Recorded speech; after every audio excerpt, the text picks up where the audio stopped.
Good morning students. रासायनिक साम्य क्या होता है, कौन कौन से फैक्टर्स हैं जो इसको प्रभावित करते हैं, और ला शीतलय प्रिंसिपल क्या है, उसमें आपने इफ़ेक्ट ऑफ टेम्परेचर देख लिया था कि किस प्रकार से साम्यावस्था पर ताप का प्रभाव पड़ता है। आज मैं आपको बताऊंगी कि जो प्रेशर है वो किस प्रकार से साम्यावस्था को प्रभावित कर सकता है। तो इससे पहले जो है हम ये कर चुके हैं कि जब प्रेशर का मान इफ़ेक्ट ऑफ प्रेशर में दो प्रकार से होता है, जबकि डेल्टा एन का मान जो है वो ज़ीरो हो, जिसमें कि हमने करा था N2 plus O2 gives 2NO, और या hydrogen plus iodine gives 2HI। तो उस केस में जो दाब का प्रभाव है वो साम्यावस्था में इक्विलिब्रियम को किसी भी प्रकार से शिफ्ट नहीं करेगा, जबकि डेल्टा एन की वैल्यू ज़ीरो है, क्योंकि उसमें मोल्स की संख्या वह समान रह रही है। परंतु दूसरी परिस्थिति जो इसमें आप देख रहे हैं कि डेल्टा एन का मान ज़ीरो से कम है, ठीक है। तो जैसे कि N2 plus 3H2 gives 2NH3, जिसमें कि डेल्टा एन की वैल्यू माइनस में आ रही है, -2 है, या 2SO2 plus O2 gives 2SO2। तो उस केस में आपको देख रहे हैं इसमें SO2 की जगह SO3 आएगा। तो उस केस में आप देख रहे हैं कि 3 मोल्स ऑफ रिएक्टेंट भाग ले रहे हैं और 2 मोल्स ऑफ SO3 जो है वो बन रहा है। तो ऐसे केस में भी डेल्टा एन की वैल्यू -1 है।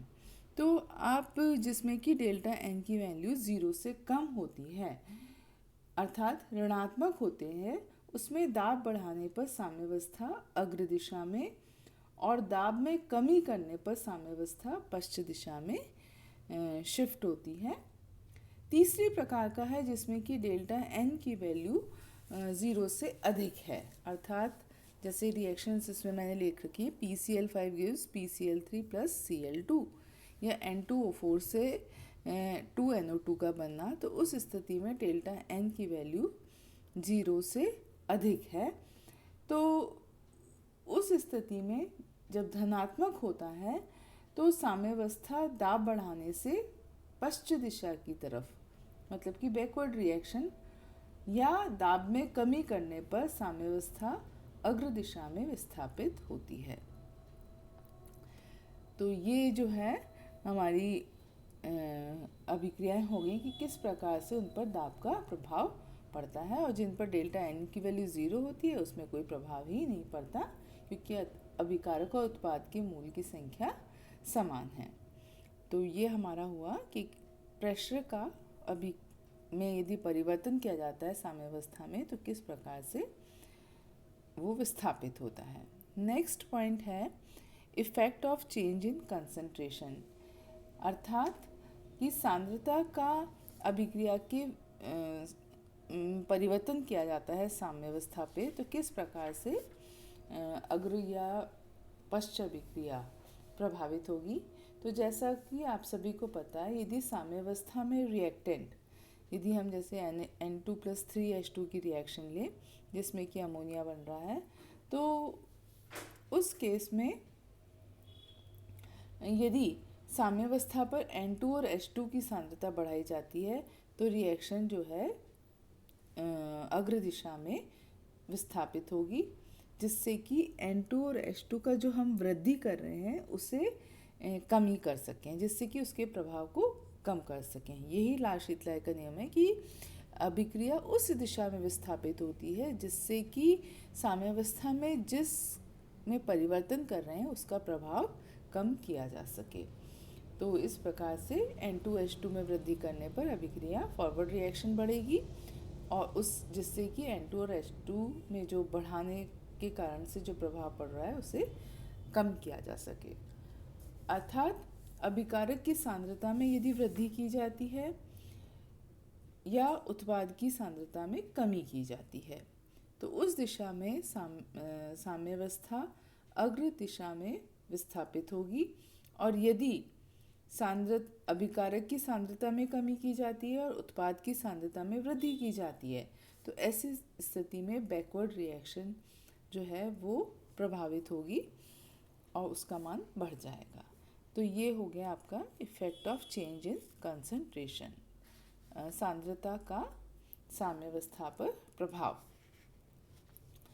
अब जो नेक्स्ट इम्पॉर्टेंट पॉइंट है effect of addition of inert gas, कि यदि साम्यावस्था पर अक्रिय गैस मिलाई जाए तो किस प्रकार से अभिक्रिया का प्रभाव बढ़ेगा।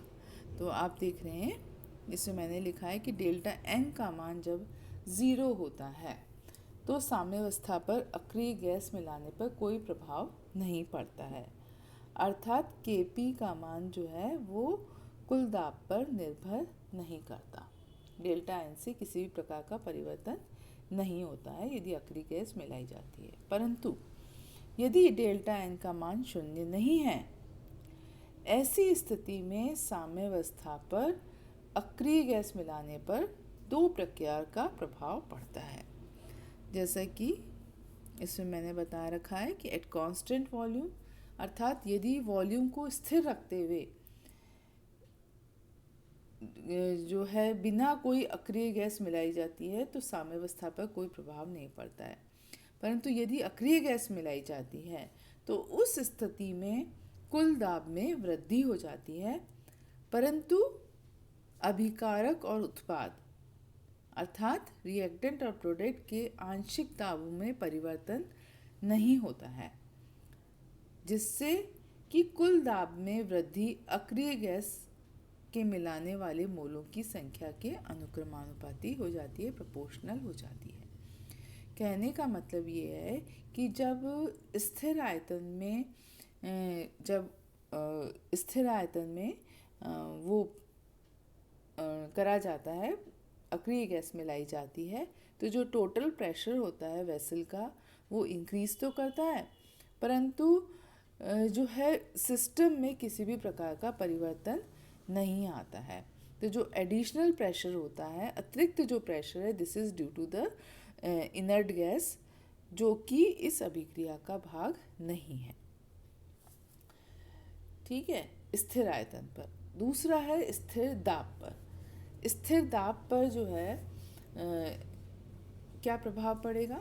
जब अक्रिय गैस मिलाई जाती है तो आयतन में वृद्धि होती है, अर्थात मोलों की संख्या में भी वृद्धि होती है, जिससे कि अभिकारक और उत्पाद के जो आंशिक भिन्न होता है, अनुपात जो होता है उसमें कमी आती है, और जिस कारण उनके आंशिक दाब में भी कमी आती है। तो ऐसी स्थिति में स्थिर दाब पर प्रभाव पड़ता है। अब इसमें भी दो परिस्थितियां हो गई, एक में जिसमें कि डेल्टा एन का मान 0 से अधिक है अर्थात धनात्मक है, तो उस स्थिति में जैसे कि PCl5 gives PCl3 and chlorine, उस स्थिति में साम्यावस्था अग्र दिशा में विस्थापित हो जाएगी, या N2O4 गिव्स 2NO2, तो उस दिशा में अभिक्रिया अग्र दिशा में विस्थापित हो जाएगी। देखिए, है ना। अब दूसरा जो है आप देख रहे हैं कि डेल्टा एन का मान यदि नेगेटिव है, डेल्टा एन का मान 0 से कम है, अर्थात जैसे कि रिएक्शन N2+3H2 गिव्स 2NH3 या 2SO2+O2 गिव्स 2SO3, इस केस में जो है स्थिर दाब पर अक्रिय गैस मिलाने पर साम्यावस्था जो है जिसमें कि डेल्टा एन का मान 0 से अधिक है, डेल्टा एन का मान 0 से कम है, जो ये वाला मैंने अभी आपको एग्जाम्पल बताया था, N2+3H2 गिव्स 2NH3, जिसमें कि डेल्टा एन का मान ऋणात्मक है। कैसे ऋणात्मक है आपको ध्यान होगा, हमने किस प्रकार से डेल्टा एन की गणना की थी कि number of moles of product minus number of moles of reactant. तो जैसे कि इसमें 2 2 माइनस 4, तो -2 हो गया। तो इसका मतलब यदि डेल्टा एन का मान यदि ऋणात्मक है तो साम्यावस्था बैकवर्ड डायरेक्शन में शिफ्ट हो जाएगी, अर्थात स्थिर दाब पर अक्रिय गैस मिलाने पर इक्विलिब्रियम बढ़े हुए आयतन की ओर दिशा में विस्थापित हो जाता है। तो ये प्रभाव हुआ हमारा इनर्ट गैस का। तो इस प्रकार से अब जो ला शीतलाय का नियम है, जो कि साम्यावस्था में जो दाब में परिवर्तन किया जाता है, दाब, ताप या सांद्रता में परिवर्तन किया जाता है, तो जो अभिक्रिया का वेग किस प्रकार से प्रभावित होगा और प्रभावित होने का कारण है कि उस प्रभाव को कम किया जा सके, ये हमने अभी देख लिया। अब जो नेक्स्ट जो टॉपिक आपके सिलेबस में दिया गया है वो है फिज़िकल इक्विलिब्रियम में किस प्रकार से जो साम्यावस्था स्थापित हो जाती है, उसमें फ्री एनर्जी चेंज किस प्रकार से होता है, वो चीज़ें अब हम डिस्कस करेंगे। तो जो फिज़िकल चेंज है या भौतिक परिवर्तन है या भौतिक साम्य जो स्थापित होता है, जैसे कि आप सभी को पता है कि वाटर में H2O सॉलिड और H2O लिक्विड, मतलब कि बर्फ़ और जल के बीच में जो साम्य होता है, इसी प्रकार से जल और वाष्प के बीच में जो साम्य होता है, या सल्फर सॉलिड और लिक्विड के बीच में जो साम्य होता है, आयोडीन सॉलिड और गैस के बीच में साम्य होता है, तो ये एक तरह का भौतिक साम्य है। और इन भौतिक साम्यावस्था में भी ला शीतलाय का नियम उपयोग किया जाता है, और इसका जैसे जो प्रभाव है वो आप देखते हैं कि बर्फ़ का गलनांक दाब बढ़ाने से घटता है। जैसे जैसे हम दाब बढ़ाते हैं उसका गलनांक का मान जो है बढ़ने लगता है। जैसे गलनांक दाब बढ़ाने से घटता है, दाब बढ़ाएंगे तो गलनांक का मान कम होगा, परंतु क्वथनांक जो है वो जल का दाब बढ़ाने से बढ़ता है। तो इस प्रकार से जो फिज़िकल इक्विलिब्रियम है उसमें भी ला शीतलाय का नियम काम में आता है। इसके अतिरिक्त बर्फ़ के अतिरिक्त जो अन्य ठोस हैं उनमें गलनांक दाब बढ़ाने से बढ़ता है। बस केवल बर्फ़ ही एक्सेप्शन है, क्योंकि उसके वॉल्यूम का मान बढ़ जाता है, तो बर्फ़ का जो गलनांक है वो दाब बढ़ाने से घटता है। अब नेक्स्ट जो आज हम करेंगे वो है free energy change in a chemical reaction. किसी भी रासायनिक अभिक्रिया में जो मुक्त ऊर्जा परिवर्तन होता है, जिसे कि वॉन हाउस आइसोथर्म भी कहा जाता है, वो क्या होता है, ये मैं इससे नेक्स्ट वाले वीडियो में डिस्कस करूँगी।